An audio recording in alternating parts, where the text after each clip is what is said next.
Hello everyone, my name is Ishwari Verma and welcome to my YouTube channel. और आज हमारा topic है वीमेंस मेंटल हेल्थ। तो फ्रेंड्स, क्या आपको पता है कि मेंटल हेल्थ में कौन कौन सी इलनेस आती हैं? इसमें depression, illness, loneliness and emptiness आती है। आपको पता है इन सब इलनेसेस के पीछे क्या रीज़न होता है? इनके पीछे का रीज़न है नेगेटिविटी। और ये नेगेटिविटी हमारे पास कैसे आती है? इसके पीछे 4-5 रीज़न हैं, जिनमें से पहला रीज़न है हमारी परवरिश। हमको पाला ही ऐसे जाता है बचपन से कि हमें दूसरों को सम्मान देना है, दूसरों को इज़्ज़त देनी है, उन्हें प्यार देना है, उनकी केयर करनी है। अगर वो कोई हमसे रिक्वेस्ट कर रहे हैं, हेल्प मांग रहे हैं, तो हमें हेल्प देनी है। और जब जब हम उनको जब जब हम उन्हें हेल्प करते हैं, हम उनको रिस्पेक्ट देते हैं, लव देते हैं, तो हमें हमें अपने अंदर बहुत अच्छा फील होता है।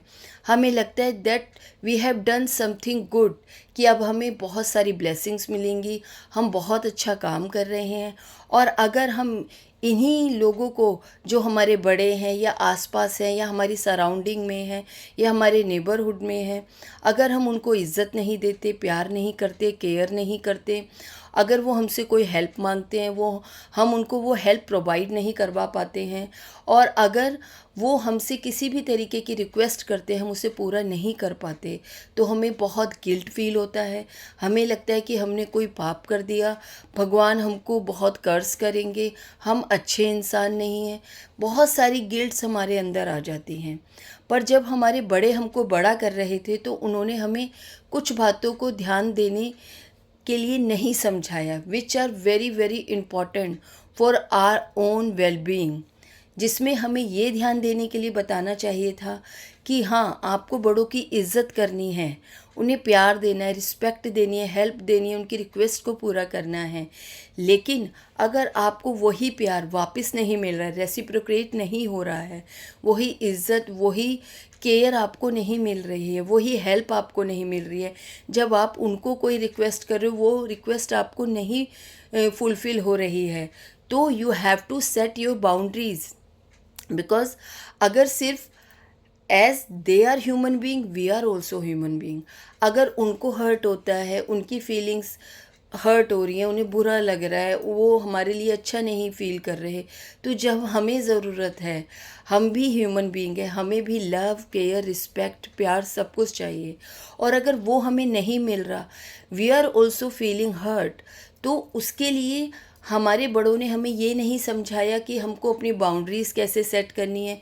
वो बाउंड्रीज़ क्या हैं कि हमें उन लोगों से अपने इंटरेक्शन को कम करना है। और अगर उनके साथ हमारे इंटरेक्शन जब हो रहा है, हमें बहुत ज़्यादा गंदा फील हो रहा है, बहुत हर्ट फील हो रहा है, तो हमें अपने इंटरेक्शन को उनके साथ स्टॉप करना पड़ेगा। अगर हम ऐसा नहीं करेंगे, अगर हम उनकी हर रिक्वेस्ट को यस यस करते रहेंगे, तो हम अपने आप को इनडायरेक्टली नो नो बोल रहे हैं, which is bad for our own wellbeing. अगर आप चाहते हैं कि कोई भी रिलेशनशिप आपकी लाइफ में है और वो अच्छा रहे, तो उसमें सिर्फ एक चेकिंग करनी है। अगर मैं इनको इतना प्यार, सम्मान, रिस्पेक्ट, लव, केयर, हेल्प दे रही हूँ, तो क्या मुझे वो हेल्प, केयर, लव, रिस्पेक्ट मिल रहा है? अगर नहीं, तो you should stop interaction with those people. It doesn't mean that you have to disrespect them.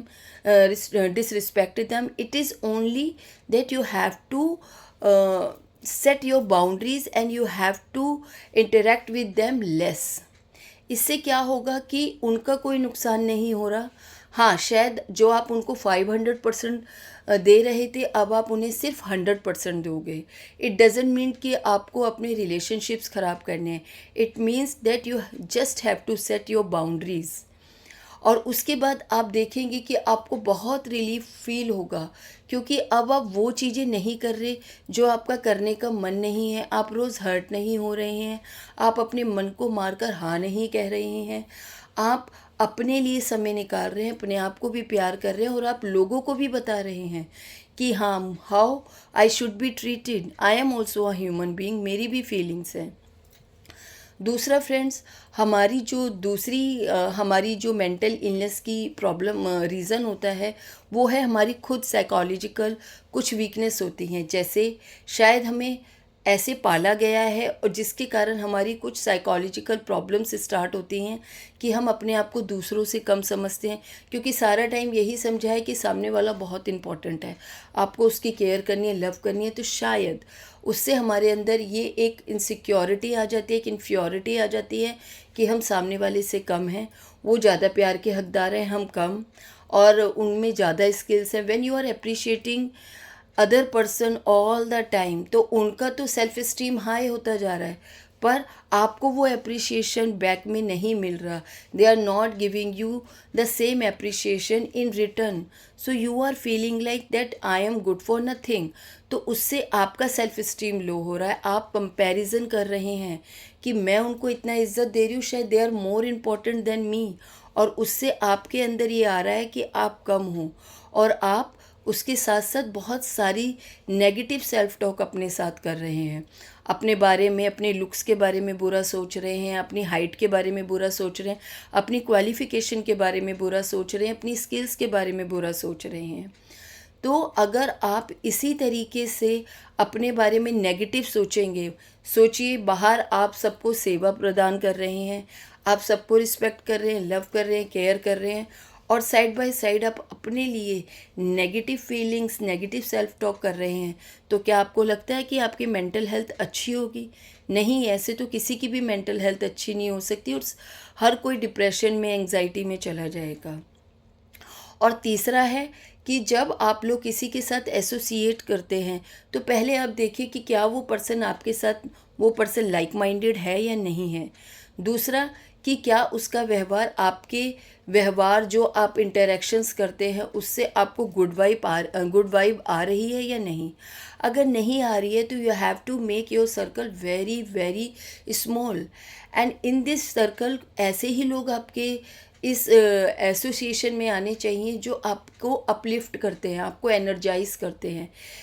आपका बहुत, चाहे छोटा सर्कल हो, चाहे 3 ही फ्रेंड हो, चाहे 2 ही फ्रेंड हो, चाहे 4 ही रिश्तेदार हों, लेकिन वो ऐसा होना चाहिए जो आपके लिए अपलिफ्टिंग हो, जो आपकी एनर्जीज को हाई कर दे, आपकी वाइब को हाई कर दे।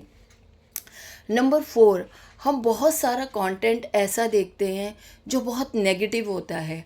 हमें नेगेटिव कंटेंट बिल्कुल नहीं देखना है, and we should not waste our time watching negative content.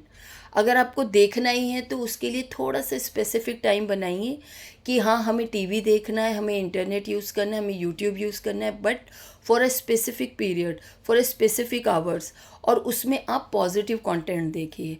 और जो बचा हुआ टाइम है, क्योंकि अब आपने बहुत सारा टाइम लोगों से ले लिया है, आपने अपने ऊपर बहुत सारी पॉजिटिव सेल्फ टॉक करी है, क्योंकि अगर आप नेगेटिव, कई बार हम सोचते हैं कि अरे हमें बेबी नहीं हो रहा है, तो इसमें हमारी क्या गलती है?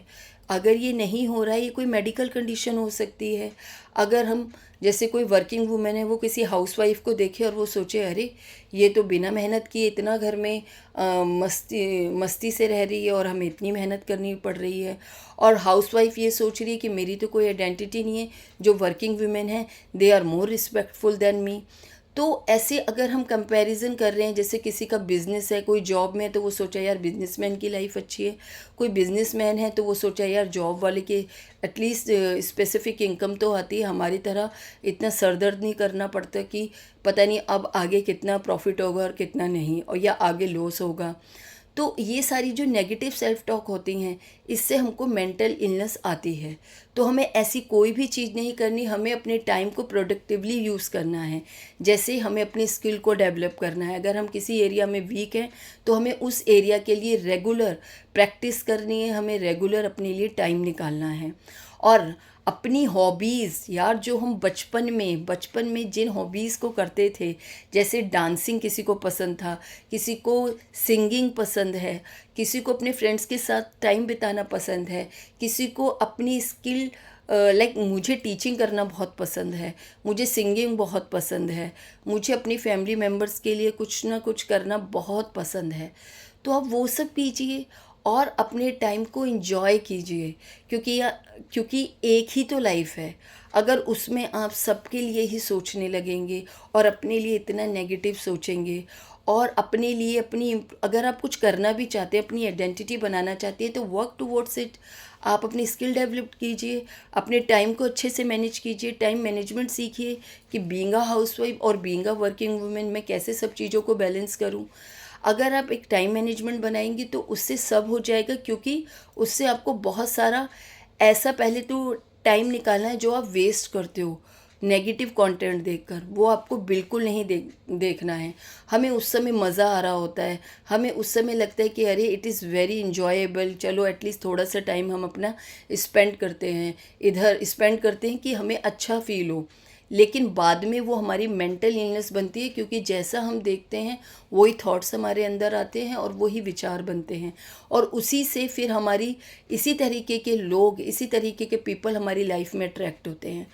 अगर और पांचवा मैं आपको बोलूँगी कि आप अपनी लाइफ में स्पिरिचुअलिटी को लेके आइए। Do not expect too much from people, yes expect from your own close circle. आप उनसे आप एक्सपेक्ट कर सकते हैं, लेकिन सारी एक्सपेक्टेशंस आप भगवान पे छोड़ दीजिए। Spirituality is very very important. Now a days there is lot of competition.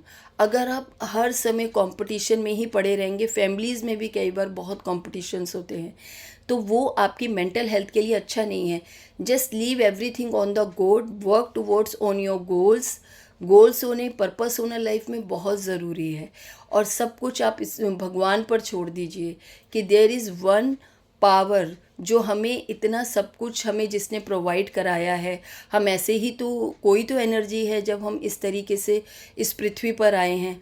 तो आपको भगवान में विश्वास रखना है, अपने एफर्ट्स करने हैं, अपने आउटकम आपको भगवान पे छोड़ने हैं और अपना बेस्ट करना है। So I think I have explained you this topic very well according to me, whatever is my capacity. So I hope आपको मेरा ये एक्सप्लेनेशन अच्छा लगा होगा। अगर आपको मेरा ये एक्सप्लेनेशन अच्छा लगा है सो प्लीज़ आप मुझे कमेंट सेक्शन में ज़रूर बताइए कि आपकी 5 हॉबीज़ कौन सी। अगर आप 5 नहीं बता सकते तो कम से कम 3 हॉबीज़ ज़रूर बताइए। और आप ये बताइए व्हाट इज़ योर आइडेंटिटी और what do you want to be in your life. Please girls, please women, do things for self only, because आपने बहुत कुछ दूसरों के लिए कर रहे हैं। अगर आप यंग गर्ल्स हैं तो आप अपनी फैमिली के साथ एक बैलेंस बना के चलिए, उसमें आप अपनी फैमिली के साथ भी टाइम स्पेंड कीजिए, उनको भी हेल्प कीजिए, लेकिन अपने ऊपर भी काम कीजिए, क्योंकि ये आपका टाइम जो है अपनी लाइफ को, अपनी फाउंडेशन, आपकी फाउंडेशन इन्हीं सालों में बनेगी और वो आपको लाइफ लॉन्ग हेल्प करेगी। Thank you so much.